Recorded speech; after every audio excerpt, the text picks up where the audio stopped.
Bernadette, pourquoi êtes-vous au CIPAR depuis 30 ans?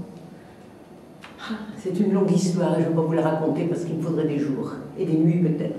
Mais je vais quand même vous raconter quelques témoignages, quelques vécus. Et vous comprendrez pourquoi. J'étais un jour dans un camp de réfugiés, j'ai vu un jeune Cambodgien courir, m'appeler et me demander à manger. J'ai cru qu'il mendiait. J'avais jamais vu un Cambodgien mendier. Il ne me demandait pas à manger, il me demandait à manger. Les jeunes générations, vous ne savez pas ce que c'est qu'un manger. Un manger, c'est un livre de grammaire française. Alors quand vous avez vu un Cambodgien, un jeune Cambodgien de 14 ans, mendier un livre de grammaire, vous n'en sortez pas indemne.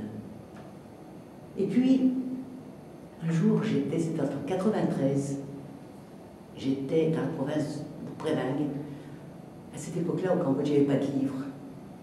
Alors, Béatrice avait imaginé de demander aux anciens de raconter des contes et légendes, de les écrire, en khmer bien sûr, de les illustrer comme ils pouvaient. Il n'y avait pas d'imprimerie à cette époque au Cambodge. Alors, on avait importé de France des gestetner, c'était des machines à reproduire, les photocopieuses n'existaient pas. Donc, des machines à reproduire avec un bruit tellement caractéristique, toc, toc, toc, toc, toc, toc, toc, toc, tournait le mercredi après-midi dans une salle de classe libérée par les élèves. Et ce bruit retentissait dans la campagne. Et j'ai vu, alors que je participais à l'élaboration de ces livrets, j'ai vu deux jeunes sur leur buffle, attirés par le bruit, traverser la rizière, attirés par le bruit, venir, regarder par la fenêtre ce que l'on faisait. Et je leur ai donné à chacun un livre. Ils l'ont pris, ils l'ont ouvert, et ils ont lu. Ils ont lu à voix haute. J'étais interloqué, je me demandais, mais pourquoi vous lisez, pourquoi lisent-ils à voix haute? La réponse est simple. Ils n'avaient jamais lu qu'au tableau. Ils n'avaient jamais tenu de livre dans leurs mains. Alors quand vous entendez ça, vous n'en sortez pas indemne. Et puis je vais vous en raconter encore une autre.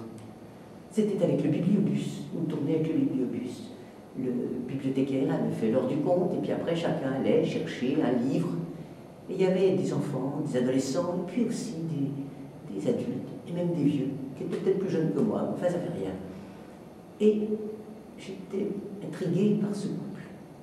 Le vieux lisait, et sa femme tout d'un coup s'est mise à pleurer. Je me suis dit, mais quelle horreur, qu'est-ce qu'il peut y avoir dans ce livre qui puisse attirer les larmes de cette femme? Pas habituel de voir pleurer les Cambodgiennes. Et je me suis renseignée, j'ai demandé, et on m'a dit, mais c'est pas ça, c'est pas l'histoire.